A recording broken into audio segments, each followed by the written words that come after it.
Yo guys, what's going on? It's FusionBlitzx here bringing you another PC build guide.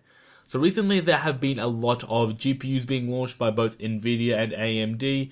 AMD has launched the R9 Fury and the Fury X, while Nvidia has launched the GTX 980 Ti. And I thought that I would first of all start off with a build with Nvidia for a nice cheap gaming PC. Well, not really cheap, but relatively cheap for 4K gaming. And then afterwards, I would do an equivalent one for AMD. So with that out of the way, let's get straight into this PC build guide for $1,200 that's meant for 4K gaming. So for the CPU, I chose the Intel Core i5-4460 3.2GHz quad-core CPU. Now this is a really good CPU. Sure, it's not the top of the line overclockable i5, but you're still getting 4 strong cores. You don't need a ridiculous clock speed. 3.2GHz is more than enough. And the CPU is very affordable, only $177, and it performs really well. There's no need to spend any more if you're just going for gaming. So for that, I chose the Intel Core i5-4460. Now for the motherboard, I chose the ASRock H97 Performance ATX motherboard. Now this is a H97 motherboard. We don't need Z97 because we're not overclocking, because it's not an unlocked chip. But it's a very nice motherboard. ASRock do make pretty good budget motherboards. It has all the features that you would want.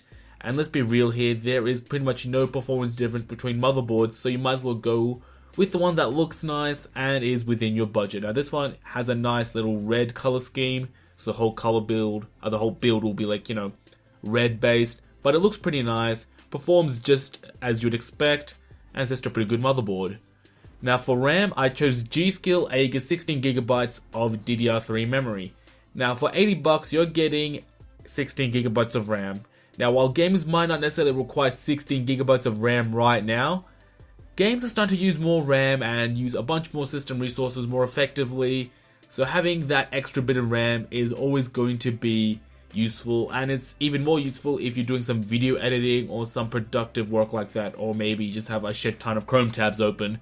But either way, 16GB is the way to go. $80, really cheap, and you get nice performance RAM. And it's also red, so it fits in with our color scheme as well, which is always nice. Now for storage, we have a dual solution as always. We have the Samsung 850 EVO series 120GB hard drive. Well, not hard drive, solid state drive, sorry. And we have a 1TB Seagate Barracuda hard drive. So the Seagate Barracuda is for all your games and for mass storage, while your SSD is meant for your applications and your OS. That's all there is to it. Nice cheap drives, very good performance, very good endurance, just exactly what you want. Now for the video card, we pretty much chose the best GPU you can go. Well, I guess the Fury X also counts, but from Nvidia, we have the GTX 980 Ti from MSI with a twin Frozen cooler.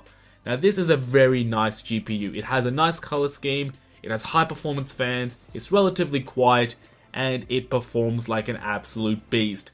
Sure, you might not be maxing out games at 4K at 60 FPS, but you're going to get high, medium settings. You don't need anti-aliasing because the resolution is so bloody high, and you have 6GB of VRAM. It's just going to be a killer card for 4K gaming, and that's really about it. It's the best performing Nvidia card you can get for gaming right now, and the MSI one fits in with our the color scheme, and it fits in with everything else. It's nice and quiet, not too loud, doesn't take up too much power, and it just looks really nice, performs really well. That's all there is to it. Now for the case, we chose the NZXT S340 black mid-tower case. I have said this case is really good because it's cheap and it's really functional and it looks good. You have a nice windowed panel to see all your components without seeing the power supply, and its cable management is really easy. It's just a really good case, that's all there is to say. And it's cheap, like $55 for an all metal case with some plastic parts, I believe, but very good build quality, very good functionality. It is just a really good case. Now the last thing we have on this list is the power supply, and for that we have the Corsair CX 600W 80+ bronze certified semi-modular power supply.